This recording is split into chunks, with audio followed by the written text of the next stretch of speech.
विकास घडवायचा आहे। आपला अजेंडा फक्त विकास, आपला अजेंडा फक्त डेव्हलपमेंट डेव्हलपमेंट आणि डेव्हलपमेंट। म्हणून तुम्हाला विनंती करतो, आपल्या प्रतिभाताईंना विजयी करा।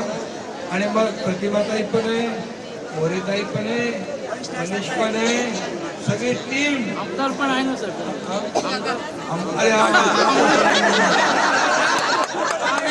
आमदार तर मेन कलाकार आमदार बरोबर चक्री चालवून सगळ्यांना निवडून आणणार। म्हणून तुम्हाला मी शुभेच्छा देतो। 15 तारखेला धनुष्यबाणासमोरचं बटन दाबा आणि 16 तारखेला विजयाचे फटाके फोडा।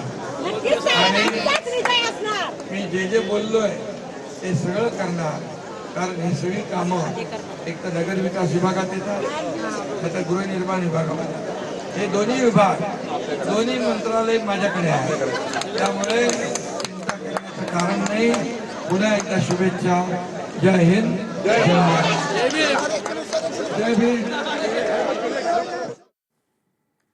तर उपमुख्यमंत्री शिंदे यांनी पवईमध्ये प्रचार केला, त्याच संदर्भात ते बोलत होते। बोलूयात पुढच्या बातमीकडे। बांगलादेशी बनावट जन्म प्रमाणपत्र घोटाळ्यामध्ये मोठी कारवाई करण्यात आली आहे। कुर्ला पोलिसांकडून 15 लोकांविरोधात गुन्हा दाखल करण्यात आलाय।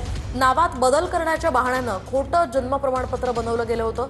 दरम्यान भाजपचे नेते किरीट सोमय्या यांनी ट्विट करत ही माहिती दिली आहे।